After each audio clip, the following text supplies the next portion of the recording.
Mother Bear burrowed through vents to reach an abandoned infant.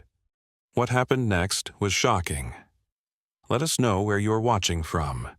If you love my content, consider supporting it with a super thanks. Also, don't forget to like and subscribe. It'll help us to remain in touch with amazing people like you. The old warehouse stood like a broken tooth against the darkening sky.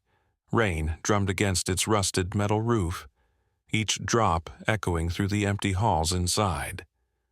Zara Chen pulled her jacket tighter as she walked past the building, her footsteps splashing through puddles that reflected the dim streetlights. She had taken this shortcut home from her night shift at the diner countless times, but tonight felt different. Tonight, the shadows seemed deeper, and the silence more unsettling. The warehouse had been abandoned for 3 years now, ever since the textile company went bankrupt. Most people avoided it, saying it was haunted or cursed. Zara didn't believe in such things, but as she hurried past the chain-link fence, she heard something that made her stop cold. A sound so faint she almost missed it beneath the rain. A cry, soft, desperate, and unmistakably human. Her heart began to race. She pressed her ear against the cold metal of the fence, straining to listen. There it was again, a baby's cry, coming from inside the warehouse. "Hello?" she called out, her voice barely audible over the storm. "Is someone in there?" The crying continued, weak and intermittent, like a small voice fighting against exhaustion. Zara's hands trembled as she pulled out her phone, the screen's glow illuminating her worried face. She should call the police, she knew that. But what if it was too late by the time they arrived? What if someone needed help right now? The fence had a hole near the bottom, probably cut by teenagers looking for a place to hang out. Zara had never thought she'd be grateful for vandalism, but tonight she squeezed through that gap without hesitation. Her clothes caught on the sharp edges, but she barely noticed. The warehouse loomed above her, its broken windows like dead eyes staring down. She used her phone's flashlight to navigate around piles of debris and old machinery. The crying was louder now, coming from somewhere in the center of the building. As she made her way deeper inside, Zara noticed something strange. There were scratches on the concrete floor, deep gouges that looked fresh. And the air smelled different here, not just of rust and decay, but something wild and musky. She followed the sound until she reached a room that must have once been an office. The door hung open on broken hinges, and inside her flashlight beam fell on something that made her gasp. A bundle of torn fabric lay in the corner, and from within it came the soft whimpering that had drawn her here. But that wasn't what made her freeze in terror. It was the massive shape moving in the shadows behind it. A bear.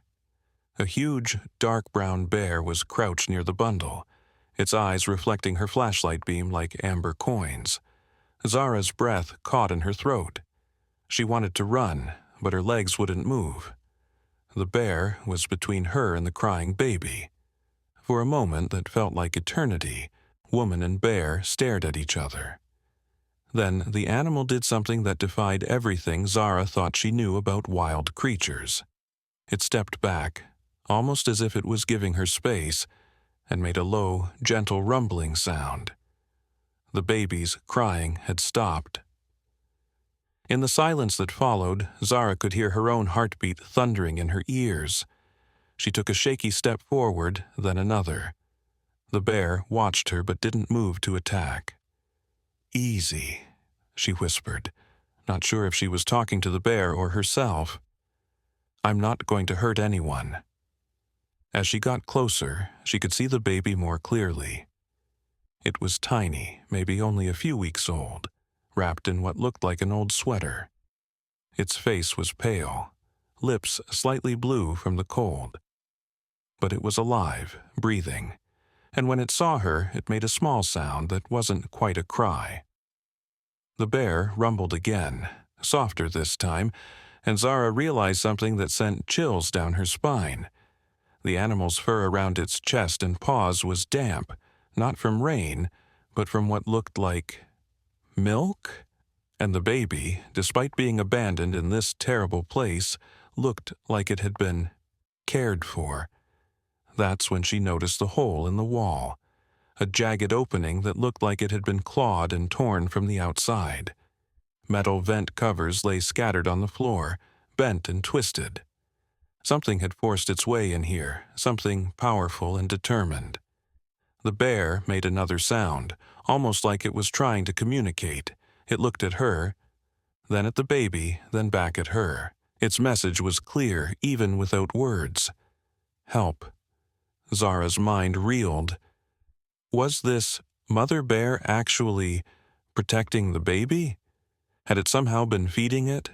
The implications were impossible, but the evidence was right there in front of her. She knelt down slowly, keeping her movements gentle and non-threatening. The bear watched intently, but didn't interfere as she reached for the bundle. The baby was warm, despite the cold warehouse, and as she lifted it carefully, she could smell the distinct scent of the bear on the makeshift blanket. "Oh, little one," she whispered, cradling the infant against her chest. "What happened to you? How did you end up here?" The bear stood up then, and Zara realized just how massive it really was. It could have easily hurt her, could have seen her as a threat to whatever it was protecting. Instead, it moved with careful grace, positioning itself near the hole in the wall.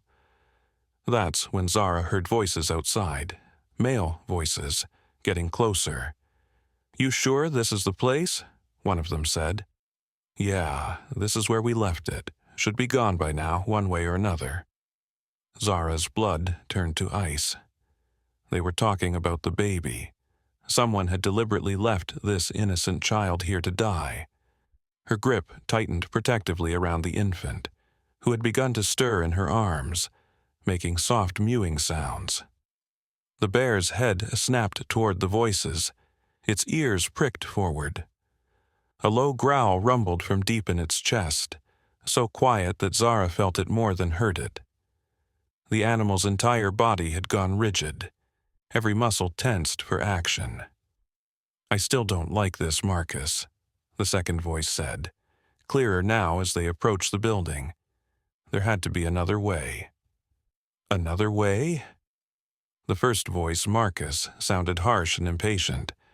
"You want to explain to Vivian how her precious reputation got destroyed? How the family name got dragged through the mud? This was the only option." Zara pressed herself against the wall, trying to become invisible. The baby in her arms was so small, so fragile, and these men were talking about it like it was garbage to be disposed of. Her heart hammered against her ribs as she listened to their footsteps crunching through the debris outside. "Besides," Marcus continued, "it's been 2 days. Nature's taken care of our problem by now. 2 days. The baby had been here for 2 days, and somehow this bear had kept it alive." Zara looked down at the infant's face, peaceful now in sleep, and then at the massive animal standing guard. The bear's dark eyes met hers, and she saw something there that took her breath away.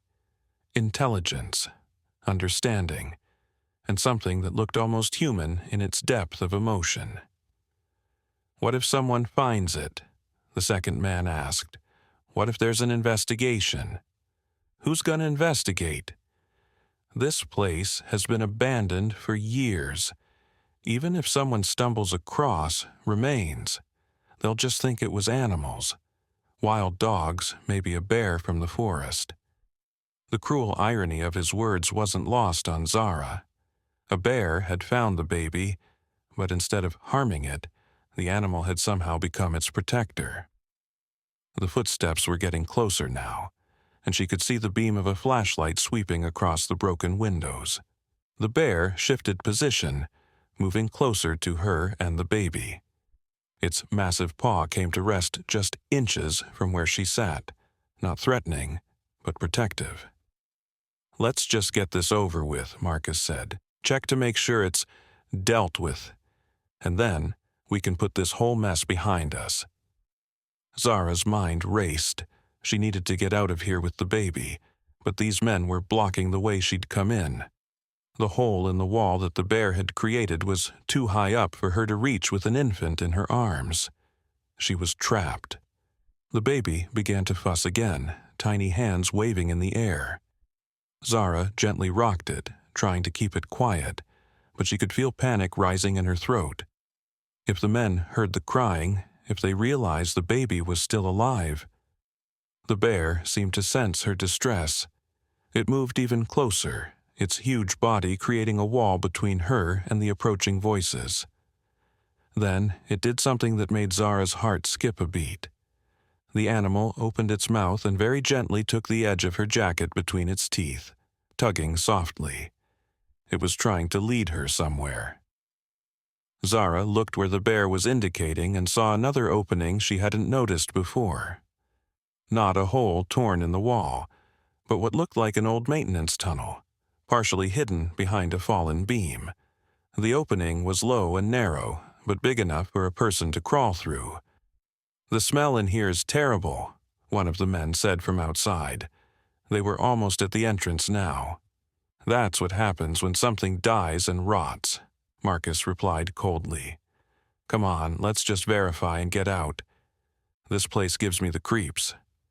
The bear tugged at Zara's jacket again, more insistently this time. She understood. It was showing her an escape route. But as she started to move toward the tunnel, she realized something that made her stomach clench with fear. The bear wasn't coming with her. It was positioning itself between her escape route and the men who were about to enter the building. It was going to face them alone, to give her and the baby time to get away. "No," she whispered, so quietly that only the bear could hear. "You don't have to do this. Come with us." But the animal's mind was made up. It looked at her one more time, and in its eyes she saw a depth of sacrifice that brought tears to her own. This wild creature, this mother bear who had somehow adopted an abandoned human baby, was willing to face danger to protect them both.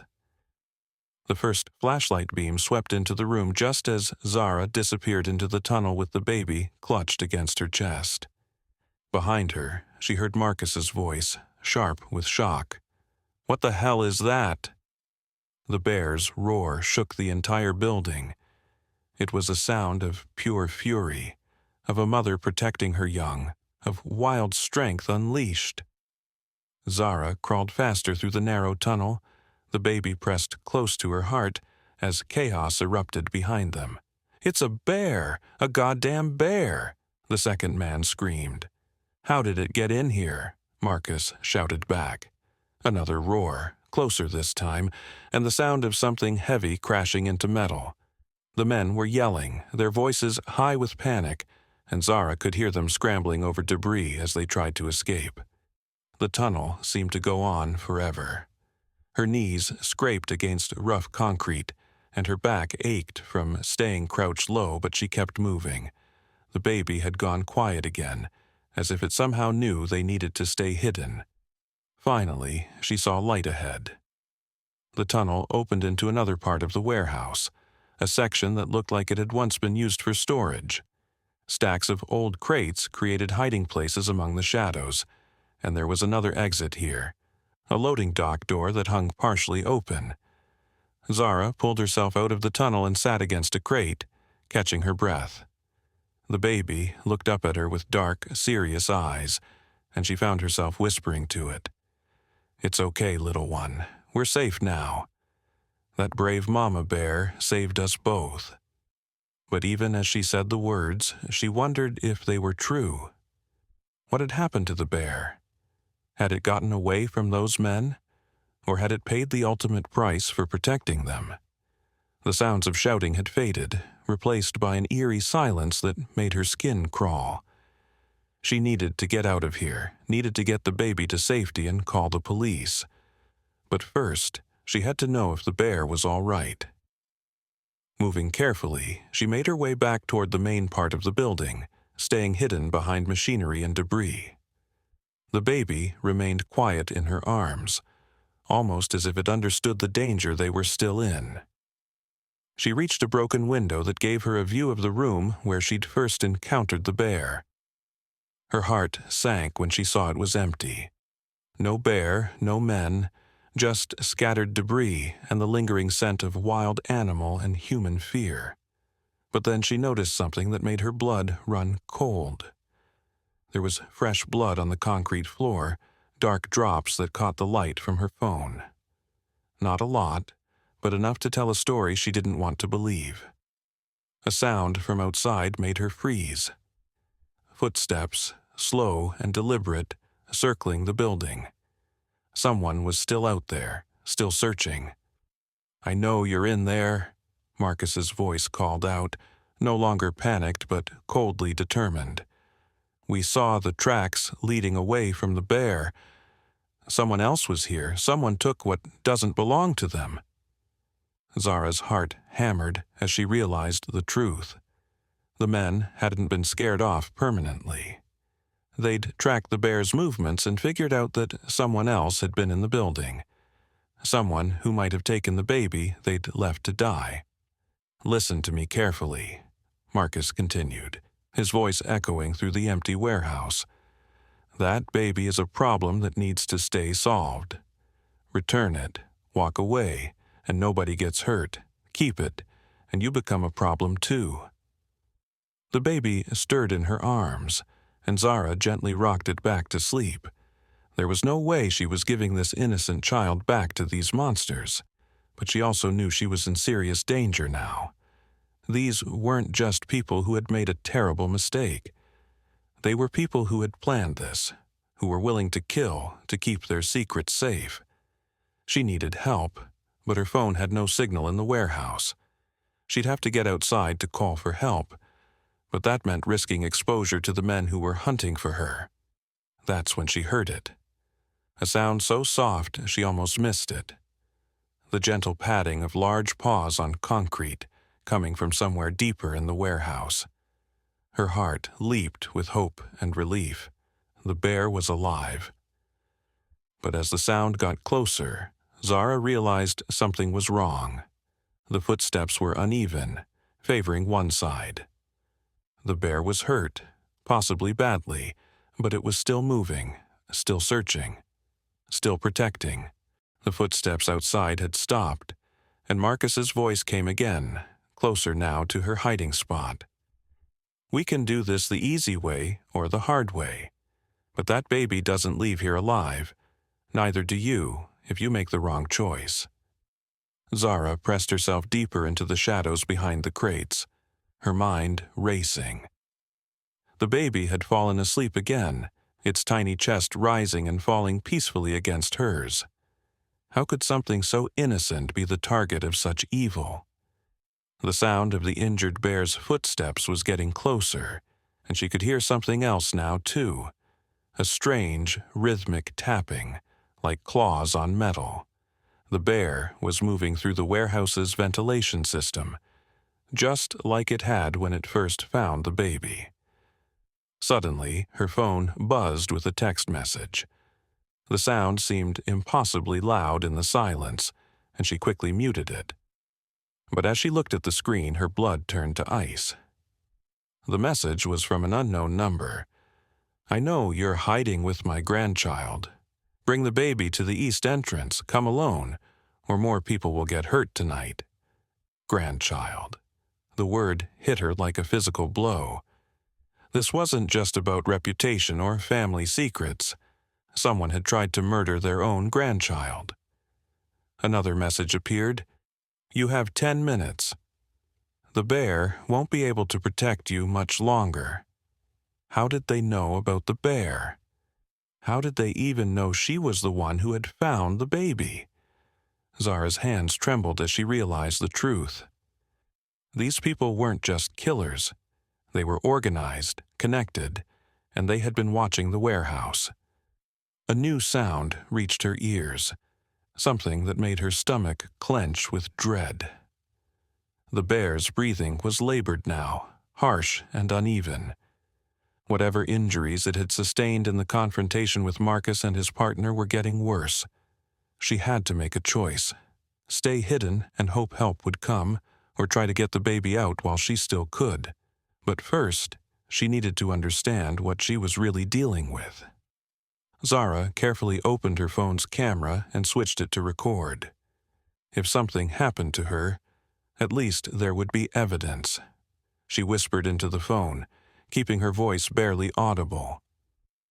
"My name is Zara Chen. It's approximately 11:30 p.m. on October 15th. I'm in the abandoned warehouse on Mill Street. I found an infant that was deliberately left here to die by people who are now trying to kill both me and the baby. There's also an injured bear here that somehow protected this child for 2 days." She paused as another message came through. 9 minutes. "The people responsible know I'm here," she continued recording. "They're demanding I hand over the baby. I don't know who they are, but one is named Marcus, and they mentioned someone called Vivian. If something happens to me, please make sure this baby gets to safety and these people are caught." A crash from somewhere in the warehouse made her jump. It sounded like metal shelving falling over, followed by an angry human voice cursing. The bear was still fighting, still trying to create distractions and buy her time. Zara stopped recording and looked down at the baby. In the dim light from her phone, she could see its face clearly for the first time. It was a beautiful child, with dark hair and delicate features. Someone had loved this baby once, had carried it for 9 months, had given birth to it. How could they have ended up here? She noticed something else then, something that made her heart race. The baby was wearing a small bracelet, so tiny she'd almost missed it. It looked like an ID bracelet from a hospital, the kind they put on newborns. She carefully lifted the baby's wrist to read it. Baby Whitmore, female, date of birth: September 28, 2024. Mother, Elena Whitmore. Whitmore. The name hit her like lightning. She knew that name. Everyone in the city knew that name. The Whitmore family owned half the real estate downtown, sat on charity boards, donated to political campaigns. They were rich, powerful, and untouchable. Another message: 8 minutes. The bear is dying. Don't let its sacrifice be for nothing. The cruel truth was becoming clear. This baby was Elena Whitmore's child, and someone in that powerful family had decided it was inconvenient. Maybe Elena wasn't married to the father.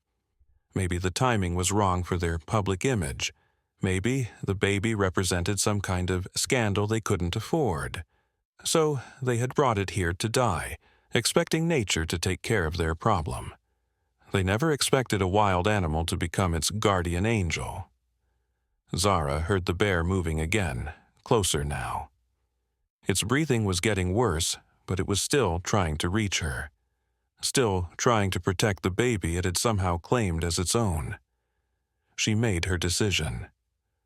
Moving as quietly as she could, Zara crept toward the sound of the bear's labored breathing. She found it near the loading dock, collapsed against a support beam. In the dim light from her phone, she could see dark stains on its fur. The bear had been shot, probably more than once, but it was still alive.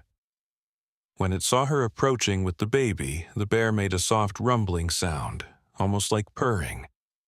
Its eyes were clouded with pain, but they focused on the infant with unmistakable love. "You saved her," Zara whispered, kneeling just out of reach. "You beautiful, brave mama. You saved this little girl." The bear's eyes met hers, and she saw understanding there. It knew it was dying. But it had done what it set out to do. It had protected the baby. Another message made her phone buzz. 6 minutes. Don't make us come looking for you. But Zara was no longer afraid. Looking at this dying animal that had shown more humanity than the humans who had abandoned the baby, she felt something change inside her. These people thought they were untouchable. thought they could commit murder and walk away clean. They were wrong. She started recording again, this time including the bear in the frame.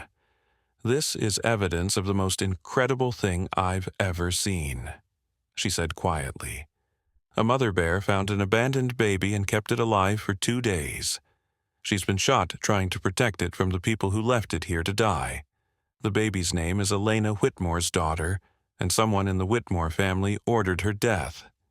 The bear made another soft sound, and the baby stirred in response, reaching out tiny fingers toward the animal. For a moment, that took Zara's breath away. The bear gently extended its muzzle, allowing the infant to touch its nose. It was a goodbye. 4 minutes, came the next message.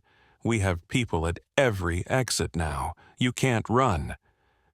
But Zara wasn't planning to run anymore. She was planning to fight. And she had an idea that might just work. She typed a message back to the unknown number. "I'll bring the baby to the east entrance. But I want to meet Vivian Whitmore face to face. I want to hear her explain why she tried to murder her own grandchild." The response came back quickly. "You don't make demands. You follow orders." "Actually," Zara typed back, "I do make demands. Because I have video evidence of everything. The dying bear that protected the baby. The hospital bracelet with Elena's name on it. Your man Marcus, talking about how Vivian's reputation was more important than a child's life. Want to see how that plays on the evening news?" For the first time, there was a long pause before the next message came through. "What do you want?" Zara looked down at the baby, then at the bear, whose breathing was getting shallower by the minute. She thought about Elena Whitmore, probably somewhere safe and comfortable, not knowing that strangers were dying to protect her child while her own family tried to kill it. "I want the truth," she typed back. "All of it. And I want guarantees that this baby will be safe. Meet me at the east entrance in 3 minutes, or this story goes viral tonight." She sent the message and immediately started uploading the video files to her cloud storage, then sharing them with 3 different people she trusted. If something happened to her, the evidence would still survive. The bear was watching her with dimming eyes, and she realized it was trying to tell her something. Its gaze kept shifting between her and a small pile of debris near the wall. She moved closer and saw what the bear had been protecting besides the baby. A purse, a woman's purse, expensive and leather, half hidden under some torn tarp. Zara opened it with shaking hands and found a wallet inside. The driver's license made her gasp. Elena Whitmore, 22 years old, with the same delicate features as the baby in her arms. But there was something else in the purse that made her blood run cold. A letter, folded and creased like it had been read many times. The handwriting was shaky, desperate. "Mom, I can't keep living this lie. I love David, and I love our baby. If you can't accept that, then I'll disappear. But I won't let you hurt my daughter just because she's inconvenient for your political career. I'm leaving tonight. Don't try to find us." The letter was dated 3 days ago. Elena had tried to escape with her baby, but somehow the Whitmores had caught up with her. And now, Elena was nowhere to be found, while her baby had been left here to die. Zara felt sick. This wasn't just about reputation or scandal. This was about a young mother trying to protect her child from her own family and failing.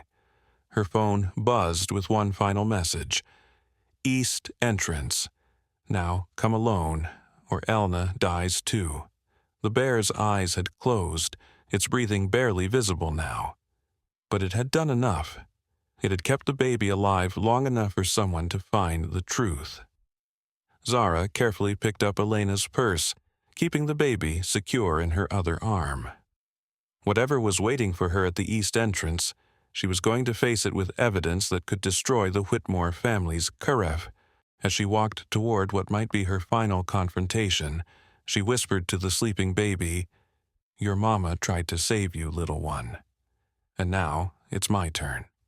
The east entrance loomed ahead, its broken door hanging open like a mouth ready to swallow them both. But Zara Chen had never been more determined to fight in her life. As she approached the entrance, she could see figures waiting in the shadows outside. 3 people, not 2. Marcus was there, along with the man who had been with him earlier, but there was also a woman. Even in the dim light from the street lamps, Zara could see she was older, well-dressed, and radiating the kind of authority that came with power and money. Vivian Whitmore in person. Zara stopped just inside the doorway, keeping the baby close to her chest. The infant was awake now, dark eyes wide and alert, as if she could sense the tension in the air. "Miss Chen," Vivian said, her voice cultured and controlled. "I believe you have something that belongs to my family." "You mean your granddaughter?" Zara replied, surprised by the steadiness of her own voice. "The one you tried to murder?" Vivian's expression didn't change, but Zara caught a flicker of something in her eyes. Anger, maybe, or frustration that her carefully laid plans had been disrupted. "I don't know what stories you've invented in your head," Vivian said, "but that child is not my granddaughter. My daughter Elena is studying abroad in Switzerland. She has no children."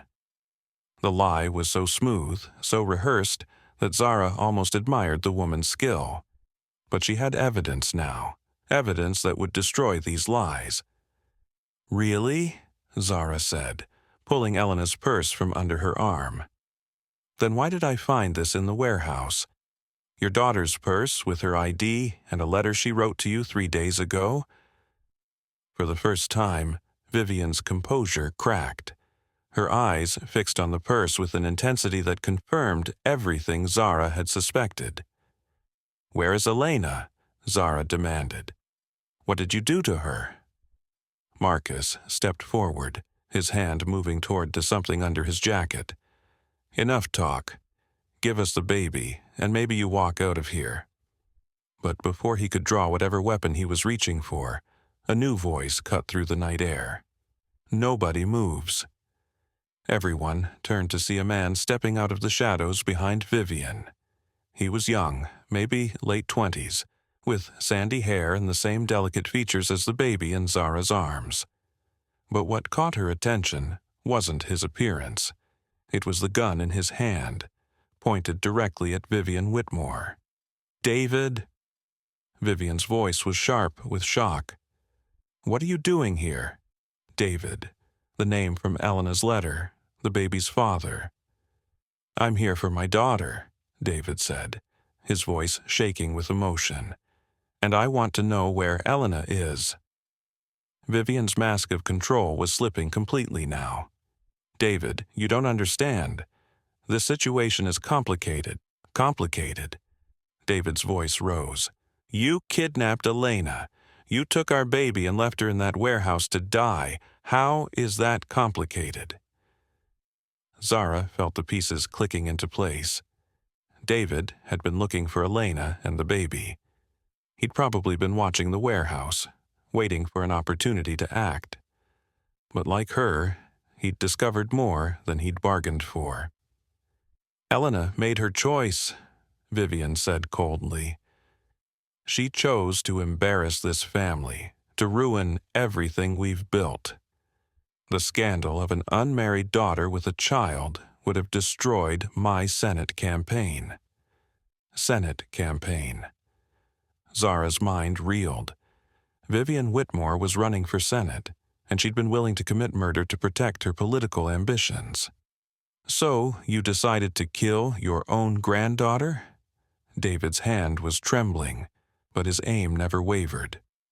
"I decided to protect my family's future," Vivian replied. "One mistake shouldn't ruin generations of careful planning." The baby in Zara's arms began to fuss, making soft crying sounds that seemed to cut through everyone's defenses. David's eyes went to his daughter, and Zara saw tears starting to form. "She's so beautiful," he whispered, How could you look at her and see a mistake? That's when Zara noticed movement in the warehouse behind her. A shadow, low to the ground, moving with painful determination. The bear was still alive, still fighting, and it was trying to reach them. "David," she said quietly, not wanting to startle him into pulling the trigger, "your daughter is safe, but there's something else you need to know, something incredible." She told him about the bear, about how the animal had protected the baby for 2 days, had fed her somehow, had kept her warm and alive when she should have died. David's eyes widened in disbelief, but he could see the truth in Zara's face. "That's impossible," Vivian said. "Bears don't protect human children. You're making it up." As if summoned by her words, the bear appeared in the doorway behind Zara. It was moving slowly, obviously in tremendous pain, but its eyes were fixed on the baby with unmistakable love and protectiveness. Marcus cursed and reached for his gun, but David's voice stopped him cold. "Touch that weapon and I'll put a bullet in your head." The bear slowly, carefully approached Zara and the baby. When it was close enough, it made that same soft rumbling sound Zara had heard before. The baby immediately calmed, reaching out tiny fingers toward the animal that had saved her life. "My God," David breathed. It really did protect her. But Vivian wasn't interested in miracles. Her political instincts had kicked in, and she was already calculating damage control. "This ends here," she said. "All of it. David, you'll take the child and disappear. Change your names, leave the state, never contact this family again. Miss Chen, you'll forget everything you've seen tonight." "And if we refuse?" Zara asked. Vivian's smile was cold as winter. "Then you'll have a tragic accident. A gas leak in your apartment, perhaps. David will have a car crash on a lonely road. These things happen." But David had heard enough. "Where is Elena? Tell me where my wife is, or I swear I'll put this whole story on every news station in the country." "Wife?" Zara caught the word and realized there was another layer to this story. Elena and David were married, which meant the baby wasn't illegitimate at all. This was about something else entirely. Vivian's face twisted with rage. "Your wife is exactly where she deserves to be. Do you really think I'd let her destroy everything I've worked for?" She chose her side, and now she's facing the consequences. "What consequences?" David's voice was deadly quiet. "St. Mary's Psychiatric Hospital," Vivian said with savage satisfaction. "Elena had a breakdown after losing her baby in a tragic accident. Very sad, very public, very effective for gaining sympathy votes. The horror of it hit Zara like a physical blow. They hadn't just tried to kill the baby, they'd committed Elena to a mental hospital, probably drugged her, made her believe her child was dead. The perfect cover story. A grieving mother, a tragic accident, and a grandmother running for Senate on a platform of protecting families. David's face went white with fury. "You monster! You absolute monster!" But before he could say anything else, Marcus made his move. He dove for his gun, probably thinking David was too emotional to react quickly. He was wrong. David's shot took Marcus in the shoulder, spinning him around and sending his weapon flying into the darkness. The second man tried to run, but the bear, moving with its last reserves of strength, blocked his path. The animal didn't attack, but its presence was enough to freeze the man in terror. In the chaos, Zara heard something that made her heart sing with hope. Sirens in the distance, getting closer. Someone had called the police. "This isn't over," Vivian snarled, backing away toward a black sedan parked nearby. "You have no idea who you're dealing with." But as she reached for the car door, another voice cut through the night. "Actually, I think I do." Everyone turned to see a woman emerging from the shadows near the street. She was in her 30s, with graying hair and a press badge hanging around her neck. Behind her came two more people with cameras and recording equipment. "Sarah Martinez, Channel 7 News," the woman said, her camera operator already filming. "We've been investigating reports of corruption in the Whitmore campaign. Imagine our surprise when we followed a tip about suspicious activity at this warehouse." Vivian's face went ashen as she realized the truth. Someone had called the press as well as the police. Her political career wasn't just over. It was about to become a cautionary tale about the dangers of unchecked ambition. "Mrs. Whitmore," Sarah continued, her microphone extended, "would you care to comment on allegations that you attempted to murder your own granddaughter and had your daughter falsely committed to a psychiatric facility?" The sirens were getting louder now, and Zara could see flashing lights reflecting off the warehouse walls. Help was almost here. But the bear was fading fast. It had collapsed near the doorway, its breathing so shallow it was barely visible. The animal had used its last strength to help them, and now it was dying. Zara knelt beside it, still holding the baby. "Thank you," she whispered. "Thank you for saving her, for being braver than any of us." The bear's eyes opened one last time, looking at the baby it had protected. The infant was reaching toward the animal, making soft cooing sounds, as if she was trying to comfort her guardian angel. David joined them, his own eyes filled with tears. "She'll know," he promised the dying bear. "When she's old enough, she'll know that you saved her life, that you were her first protector." The bear's breathing stopped just as the first police car pulled up to the warehouse. It had held on long enough to see the baby safe, surrounded by people who would protect her. Its mission was complete. As the police officers approached, Zara realized that this night had changed everything. Not just for the baby, who would grow up knowing she was loved and protected, but for all of them. They had witnessed something that challenged everything they thought they knew about the boundaries between human and animal, between civilization and wildness. "Officers," Sarah Martinez called out, her camera still rolling. "We have multiple felonies here, including attempted murder, kidnapping, and conspiracy. Mrs. Vivian Whitmore is your primary suspect." Vivian was already being read her rights, her political dreams crumbling around her like the walls of the abandoned warehouse. Marcus was being treated for his gunshot wound while handcuffed to a stretcher. The whole carefully constructed plan was falling apart. But Zara's attention was on David, who was holding his daughter for the first time. The baby looked up at her father with wide, trusting eyes, and Zara could see the exact moment when David fell completely in love. "We need to get to Elena," he said, his voice thick with emotion. "We need to bring her home." "We will," Zara promised, "and we'll make sure everyone knows the truth about what happened here tonight."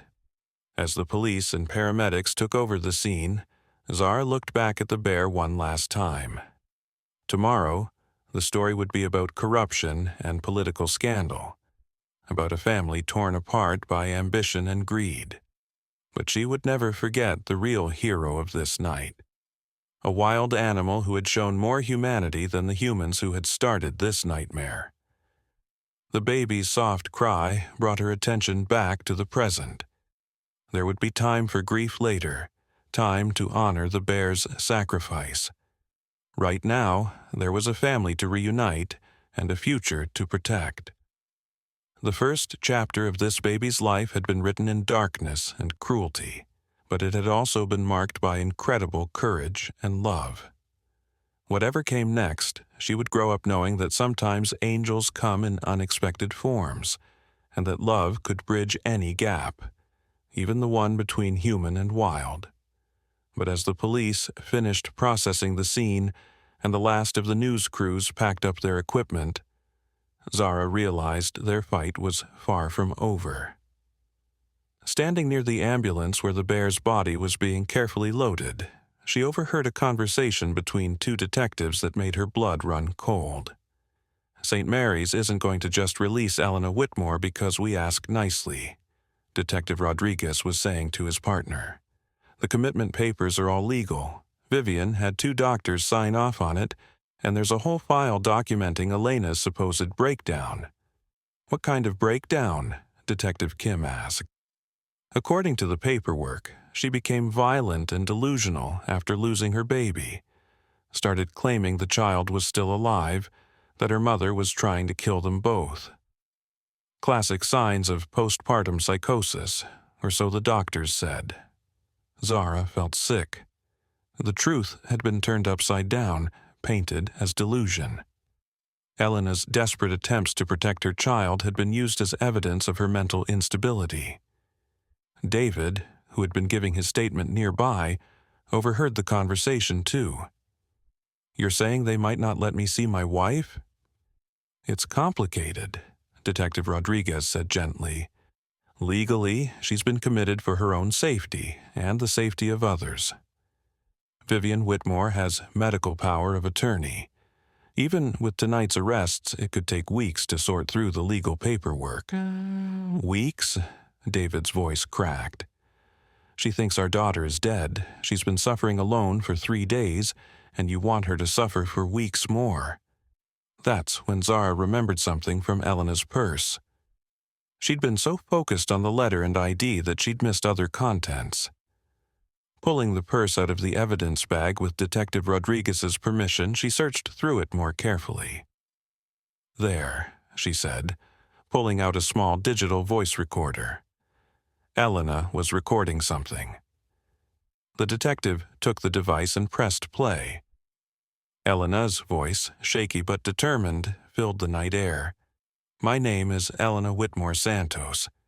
If something happens to me, if my mother tries to say I'm crazy or dangerous, and this is the truth. I married David Santos 6 months ago in a private ceremony. Our daughter was born healthy and beautiful 3 weeks ago. My mother threatened to destroy David's career and have our marriage annulled unless I gave up the baby for adoption. When I refused, she said she would find another way to handle the situation." The recording continued, Elena's voice growing more frightened. "She's planning something terrible. I can see it in her eyes. She keeps talking about damage control and protecting the family legacy. David is out of town for work, and she's arranged for me to stay at the family estate until he gets back. But I'm scared. I'm taking Isabella and leaving tonight. If something happens to us, look for my mother's personal assistant, Marcus Webb. He's been helping her with things that aren't on any official records." The recording ended, leaving everyone in stunned silence. "Isabella," David whispered, looking down at his daughter. "Her name is Isabella." Detective Kim was already on her radio, calling for backup and additional warrants. "We need to search the Whitmore estate and bring in Marcus Webb for questioning about what he knows regarding Elena's whereabouts." "But Marcus is right here," Zara said, confused. "He's the one who got shot." "No," Detective Rodriguez said grimly, checking his notes. "The man we arrested identified himself as Marcus Thompson, a hired security contractor. Marcus Webb is someone else entirely." The realization hit them all at once. There was another player in this conspiracy, someone they hadn't identified yet. Someone who might know exactly where Elena was and what condition she was in. David handed Isabella to Zara and pulled out his phone. "I'm calling St. Mary's myself. Maybe if I explain what's happened—" "Mr. Santos," Detective Kim interrupted. "You need to understand something. If Elena really has been drugged or psychologically manipulated, showing up unannounced could be dangerous for her mental state. We need to coordinate with medical professionals who understand trauma." But David was already dialing. After several transfers and increasingly heated conversations, he finally got through to someone with authority at the hospital. "Doctor?" "Patricia Hendricks," the voice on the other end said. I'm Elena's attending physician. Who is this? This is David Santos, Elena's husband. I need to see my wife immediately. There was a long pause. Mr. Santos, I'm afraid that's not possible. Mrs. Whitmore is in a very fragile state. She's been experiencing severe delusion since losing her child. Any disruption to her treatment could cause a complete psychological breakdown. She didn't lose her child, David said, his voice tight with controlled anger. I'm holding our daughter right now. Elena's mother tried to have the baby killed, and Elena's been telling you the truth all along. Another pause, longer this time. Mr. Santos, these kinds of elaborate delusions are actually quite common in cases of severe postpartum depression. The mind creates scenarios where the child is still alive as a coping mechanism. Zara could see David's frustration building. The doctor wasn't going to believe them over the phone, and with Vivian's legal authority and the falsified medical records, getting to Elena was going to be nearly impossible through official channels. That's when she had an idea that was either brilliant or completely insane. David, she said quietly, what if we don't go through the official channels? Detective Rodriguez looked alarmed. Ms. Chen, I cannot condone any illegal activity. I'm not talking about breaking the law, Zara said. I'm talking about using the same thing that brought down Vivian tonight.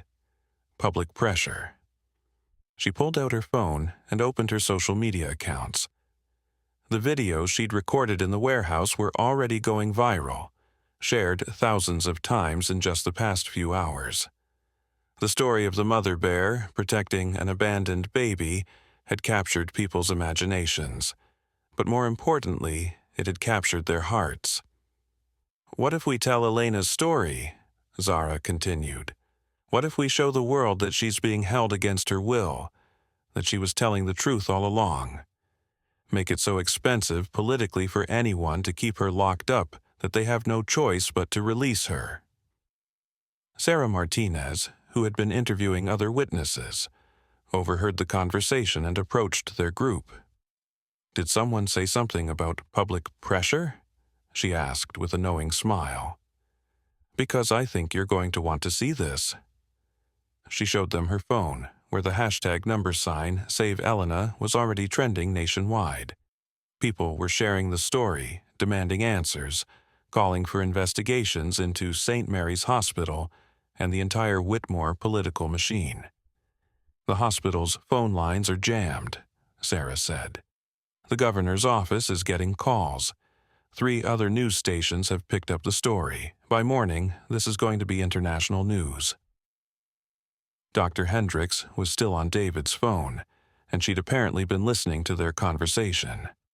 Mr. Santos, she said, her tone suddenly much more cautious.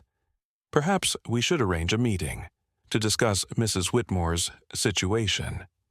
Elena, David corrected firmly. Her name is Elena Santos, and I want to see her tonight. That's highly irregular. Doctor, Detective Kim interrupted, taking the phone. This is Detective Kim with the Metro Police. We have evidence that Mrs. Santos was falsely committed and that her mother has been arrested for attempted murder of an infant. We need immediate access to verify Mrs. Santos's condition and ensure she hasn't been harmed. The change in Dr. Hendricks' voice was immediate. Of course, Detective. We'll cooperate fully with your investigation. When can you be here? As plans were made for the trip to St. Mary's, Zara found herself holding Isabella while her father coordinated with the police. The baby was awake, looking up at her with those same dark, serious eyes she'd had when Zara first found her. Your mama's coming home, Zara whispered to her, and your daddy's going to make sure no one ever hurts you again. But as they prepared to leave for the hospital, Zara noticed something troubling. A black SUV had been parked across the street for the past 20 minutes, its occupants watching the police activity. When she pointed it out to Detective Rodriguez, his expression grew grim. "The Whitmores have a lot of political connections," he said, "and a lot of money. Vivian's arrest doesn't mean this is over. There are probably people trying to figure out how to contain this situation right now." As if to prove his point, David's phone rang. The caller ID showed a number he didn't recognize, but when he answered, the voice was familiar. "Mr. Santos, this is Marcus Webb. I believe we need to talk." David's hand tightened on the phone. "Where is my wife? What have you done to her?" "Your wife is safe, for now, but her continued safety depends on your cooperation. You have something that belongs to the Whitmore family, and we want it back." "You mean my daughter? She's not property. She's a human being." Marcus's laugh was cold. "Mr. Santos, you're a young man with a promising career in engineering. You have a bright future ahead of you. Don't let one night of heroics destroy everything you've worked for." The threat was clear, but David's voice was steady when he responded. "Are you threatening me, Mr. Webb?" "I'm offering you a choice. Return the child to us, sign the paperwork saying Elena is mentally unfit to care for it, and walk away. In exchange, your wife gets the best psychiatric care money can buy, and you get to keep your job and your reputation. And if I refuse? Then Elena has a tragic relapse. Maybe she becomes violent, hurts herself or others. These things happen in psychiatric facilities. Very sad, but sometimes unavoidable." The line went dead, leaving David staring at his phone in horror. "They're threatening Elena," he told the detectives. "This Marcus Webb, whoever he is, he's saying she'll have an accident if we don't give up Isabella." Detective Rodriguez was already coordinating with his colleagues. "We need to get to that hospital now, and we need to bring enough backup to handle whatever we find there." But Zara was thinking about something else. The black SUV across the street had started its engine and was pulling away, but she'd managed to get a partial license plate number. More importantly, she'd noticed something about one of the passengers. "Detective," she said, "I think I know who Marcus Webb is." She showed him the photo she'd managed to take with her phone's zoom function. In the passenger seat of the SUV was a man in an expensive suit, talking on a phone. He looked like he could be Marcus Thompson's older brother, with the same basic features but more refined, more polished. "Family resemblance," Detective Kim noted. "Brothers, maybe?" Marcus Thompson was just muscle, but Marcus Webb sounds like he's running the show. "Which means Vivian wasn't the top of this conspiracy," Detective Rodriguez said grimly. "She was just the public face. The real power is still out there, still free, and still dangerous." As they prepared to convoy to St. Mary's Hospital, Zara looked down at Isabella one more time. The baby had fallen asleep in her arms, peaceful and trusting, unaware of the dangerous game being played around her. But something had changed in Zara's heart during this long night. She'd started as an accidental witness, someone who stumbled into a situation beyond her understanding. Now she felt like Isabella's protector, chosen by a dying bear to continue the fight for this child's safety. "I'm coming with you," she told David and the detectives. "Miss Chen, this could be dangerous," Detective Rodriguez warned. "We don't know what we're walking into." "Then Isabella needs someone there who knows her story," Zara replied. "Someone who was there when her guardian angel died protecting her. Someone who won't let them twist the truth again." David looked at her with gratitude and something that might have been hope. "Thank you for everything you've done tonight." But Zara's attention was caught by movement near the warehouse. A small shape had emerged from the shadows, sniffing around the spot where the mother bear had died. It was a bear cub, probably no more than a few months old, calling out with soft, plaintive sounds. "Oh God," she whispered, "the bear had a baby too." The cub looked lost and confused, searching for its mother who would never return. It was alone in the world now, just like Isabella had been alone in the warehouse. "We can't leave it," Zara said, even though she knew it was probably impossible to help a wild animal in the middle of a police investigation. But Detective Kim was already on his radio, calling for animal control and wildlife rescue. "The mother bear saved a human child," he said simply.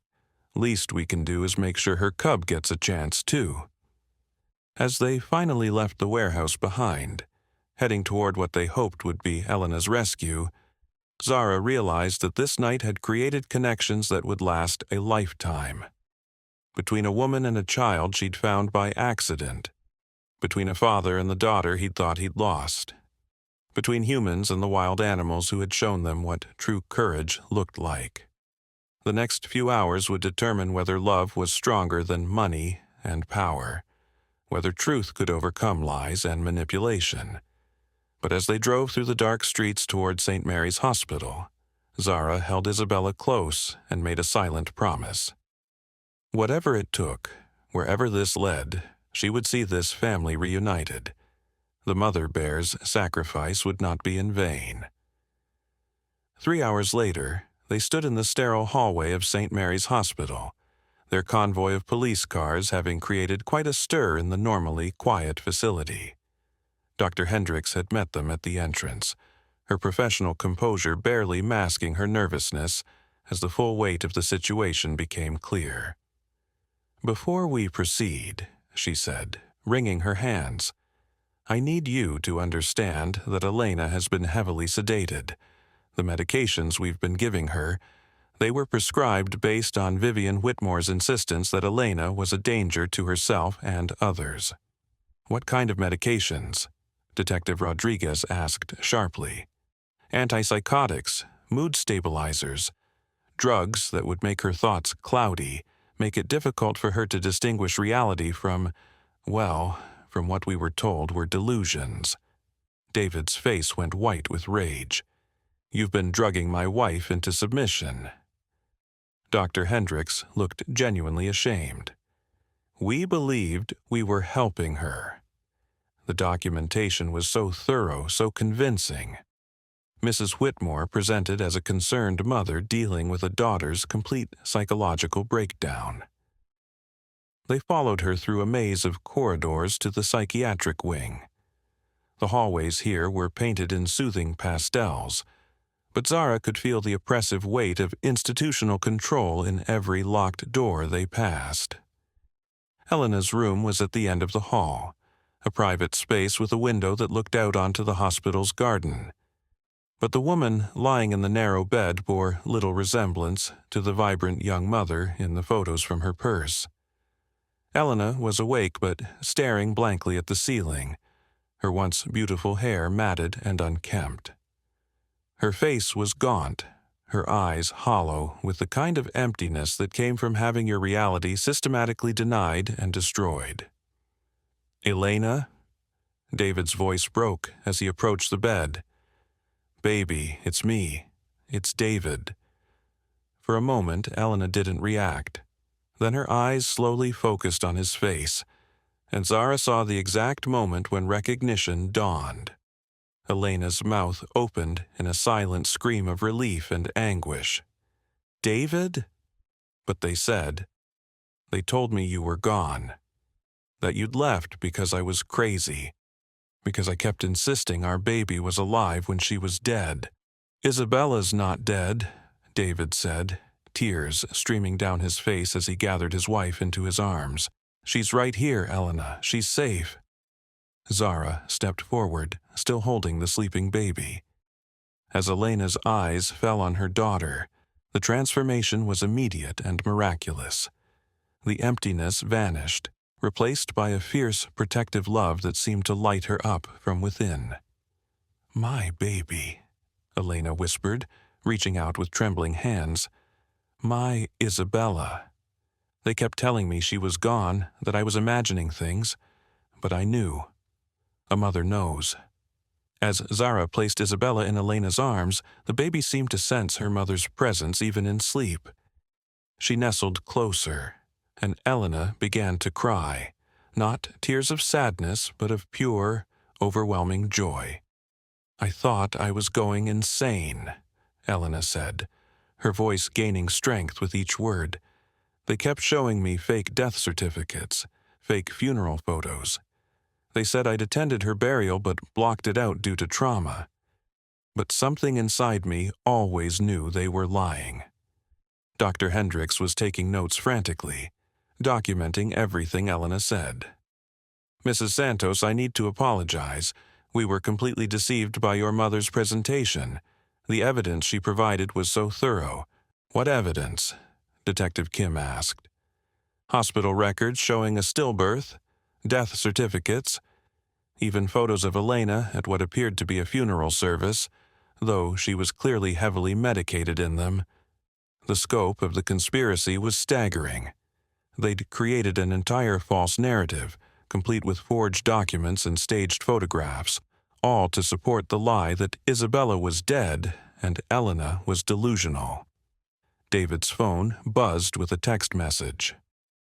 As he read it, his expression grew grim. "It's from Marcus Webb," he said. "He says he's in the hospital. He wants to meet, or Elena has another episode that requires immediate intervention." Detective Rodriguez was already coordinating with hospital security, but Dr. Hendricks looked confused. "I don't understand.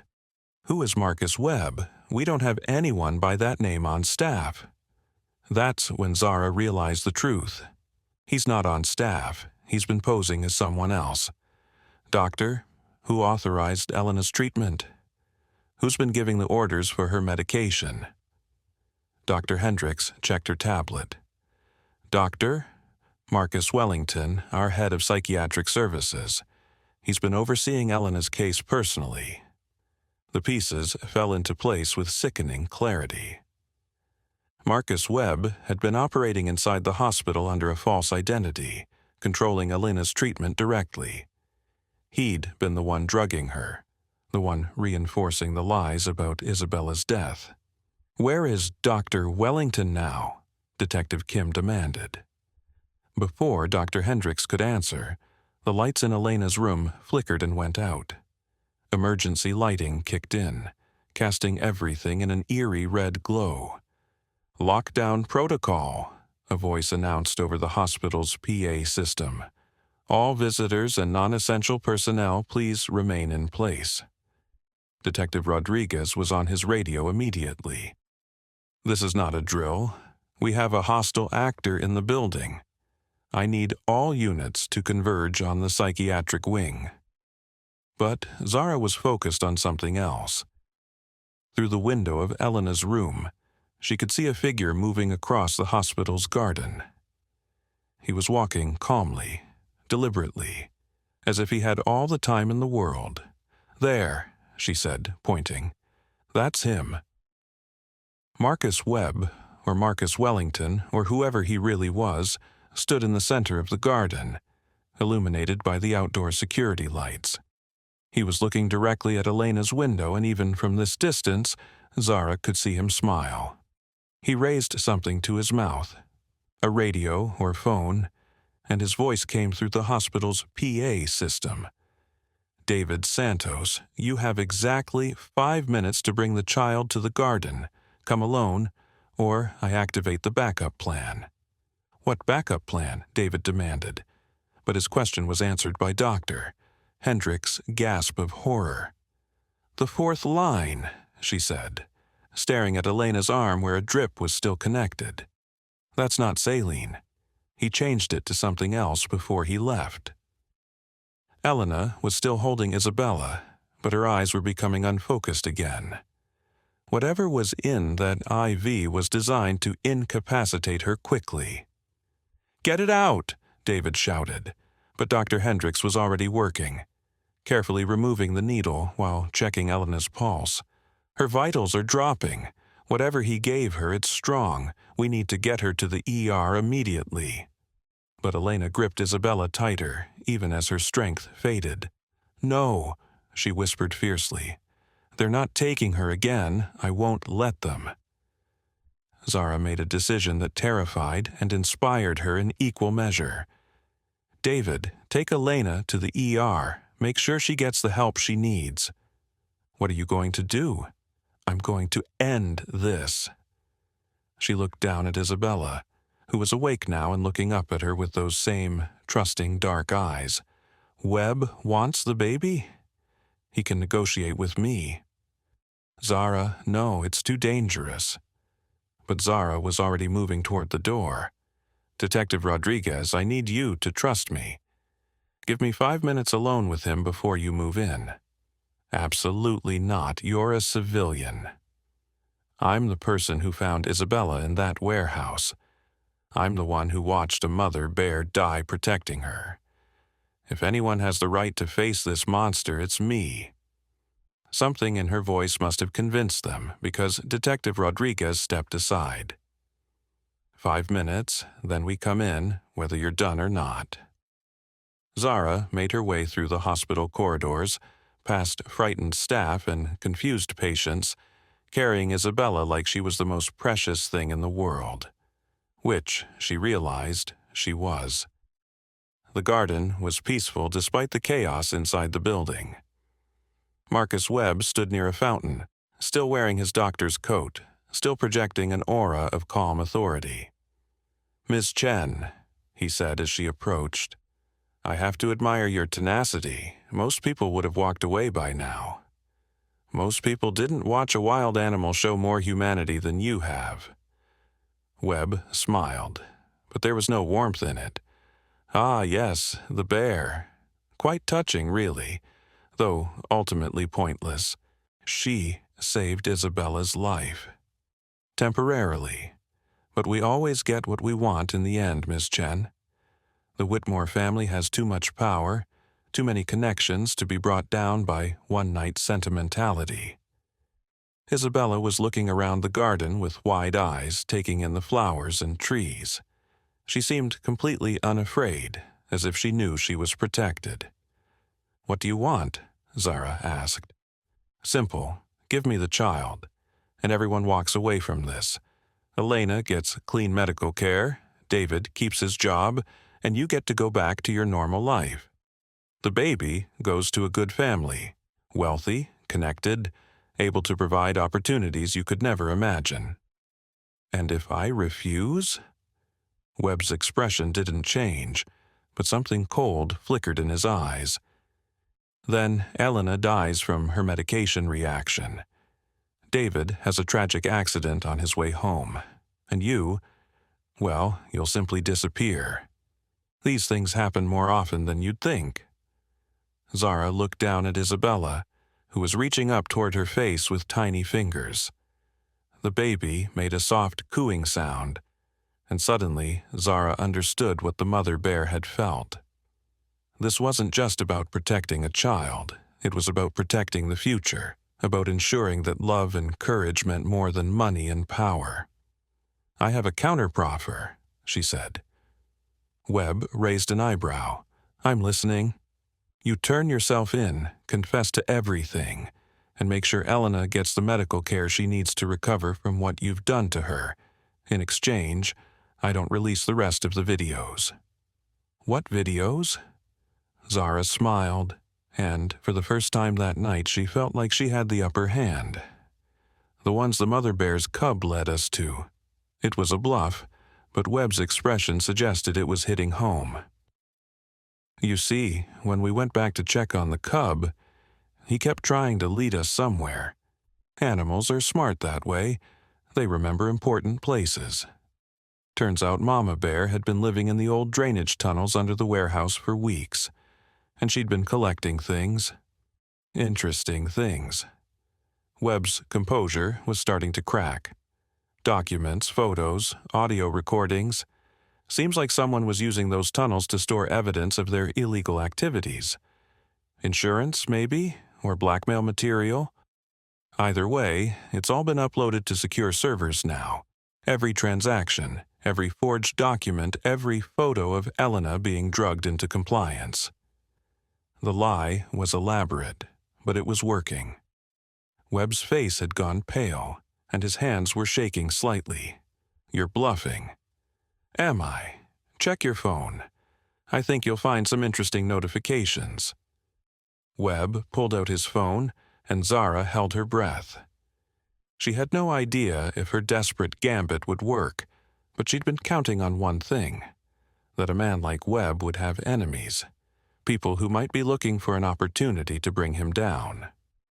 Sarah Martinez had been busy during the past few hours, and she'd apparently found those people. Webb's phone was lighting up with notifications about frozen bank accounts, federal investigations, and warrants being issued.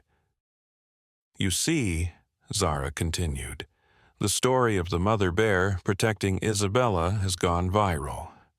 People are invested now. They want to know how this ends. And when they find out about the conspiracy, about the forged documents and the illegal psychiatric holds, they're going to demand justice." Webb stared at his phone in disbelief. "This is impossible. We covered everything. You covered everything from stupid people. But you made the mistake of thinking you could outplan nature, outsmart a mother's love. Both human and animal." The sound of approaching sirens filled the night air. Not just local police now, but federal agents, reporters, and medical personnel. The story had grown beyond anything Webb could control or contain. "It's over," Zara said gently. "Elena and David get their family back. Isabella grows up safe and loved, and you get to explain to a federal court why you thought it was acceptable to try to murder a baby." Webb looked around the garden, perhaps calculating his chances of escape. But Detective Rodriguez and his team were already emerging from the hospital, surrounding the area with practiced efficiency. "Marcus Webb," Detective Rodriguez called out, "you're under arrest for a conspiracy, kidnapping, attempted murder, and about a dozen federal charges that are being added as we speak." As the handcuffs clicked around Webb's wrists, he looked at Zara one last time. "You have no idea what you've done. The Whitmore family has friends in places you can't imagine." "Maybe," Zara said, adjusting Isabella in her arms, "but they don't have something we have." "What's that?" "The truth and a really good story." As Webb was led away, Zara felt a sense of completion she'd never experienced before. The nightmare that had started in an abandoned warehouse was finally ending. Not with violence or revenge, but with justice and truth. Behind her, she heard David's voice calling her name. She turned to see him supporting Elena as they made their way into the garden. Elena was weak but alert, the worst effects of the drugs already being counteracted by the medical team. "Is it really over?" Elena asked, reaching for her daughter. "It's over," Zara confirmed, placing Isabella back in her mother's arms. "You're safe, all of you." As the family embraced under the hospital's garden lights, Zara stepped back to give them privacy. But Isabella wasn't quite ready to let her go. The baby's tiny hand wrapped around Zara's finger, holding on with surprising strength. "Thank you," Elena said, tears streaming down her face. "For everything. For finding her. For protecting her. For bringing our family back together." David nodded, his own eyes wet with emotion. "We owe you everything." But Zara was thinking about the mother bear, lying peacefully now in the veterinary facility where her body was being prepared for a proper burial. The animal had started this chain of events with her incredible act of love and protection, and now it was ending with a human family, whole and safe. "You don't owe me anything," she said. "But maybe you could visit her sometimes. The mother bear. She's going to be buried in the wildlife sanctuary outside town. I think she'd like knowing that Isabella is happy and safe." Elena's eyes filled with fresh tears. "Every year," she promised, "on Isabella's birthday, we'll visit her and tell her about the angel who saved our daughter." As the dawn began to break over the city, painting the sky in soft shades of pink and gold, Zara realized that this story wasn't ending at all.